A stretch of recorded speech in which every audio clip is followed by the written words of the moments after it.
দর্শক, আপনাদের একটা গল্প বলি। আশা করি গল্পটা শর্টে বলবো, তবে সবাই শুনবেন। এক দেশে একটা রাজা ছিল। সেই রাজার দেশে একজন প্রজা খুব খারাপভাবে একটা মেয়েকে ধর্ষণ করেছে।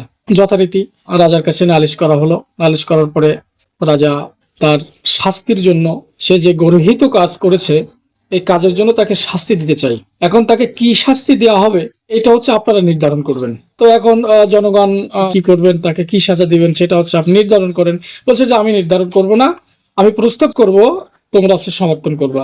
যথারীতি রাজামশাই সকল প্রজাদের সাথে করে নিয়েই তিনি প্রস্তাব করলেন, ধর্ষণ করেছে তার ফাঁসি দেওয়া হবে। আর সঙ্গে সঙ্গে রাজামশার সামনে যারা বসেছিল যে প্রজা, সেই প্রজার ভিতর থেকে প্রায় 100 থেকে 150 জন মানুষ সঙ্গে সঙ্গে বলে উঠলো যে মানি না, মানবো না, ধর্ষণের সাজা, ফাঁসি চাই না। তো এখন রাজামশাই তো বলে ফেলেছে, সেই মোতাবেক এখন চিন্তা করলেন, সামনে বসে আছে প্রায় 4 থেকে 5 হাজার মানুষ। কিন্তু এর ভিতর থেকে 1-150 জন যারা সরাসরি হাত উঠিয়ে এবং দাঁড়িয়ে সবাই আমার এই সাজাটাকে প্রত্যাখ্যান করলো। কিন্তু ওখানে যারা 4800 মানুষ, বাকি যারা রয়েছে তারা নীরব থাকলো। তখন উনি চিন্তা করলেন যে আমি তাহলে কি করব। তখন রাজার যারা সেনাপতি আছে, উপদেষ্টা আছে, তাদের কাছে শুনছে যে আমার এখন কি করা উচিত। বলছে রাজামশাই, ওখানে তো 1-150 মানুষ তো মাত্র আপনার বিরোধিতা করেছে, বাকি যারা রয়েছে তারা তো সবাই আপনার পক্ষে, এবং এটা তো নীতিগত একটা কাজ, এবং ধর্ষণ করলে ফাঁসি হবে, এটা তো স্বাভাবিকই। তো এখানে আপনার আবার দেখার কি বিষয়।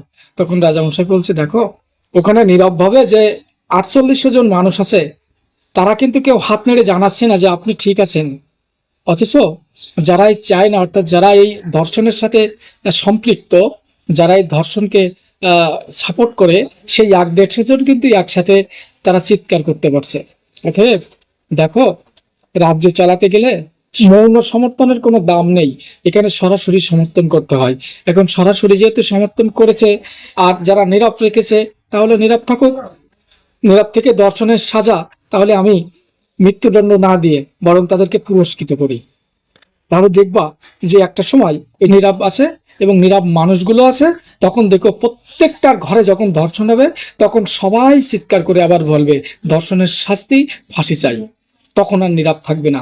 অতএব আমি একটা কাজ করি, সেটা হচ্ছে ধর্ষণের সাজা এখন ফাঁসি না দিয়ে আমি এখন পুরস্কৃত করি। ঠিক একইভাবে আমাদের বাংলাদেশের মানুষ, আমরা কিন্তু জানি গত 18 মাসে বাংলাদেশে কি হয়েছে।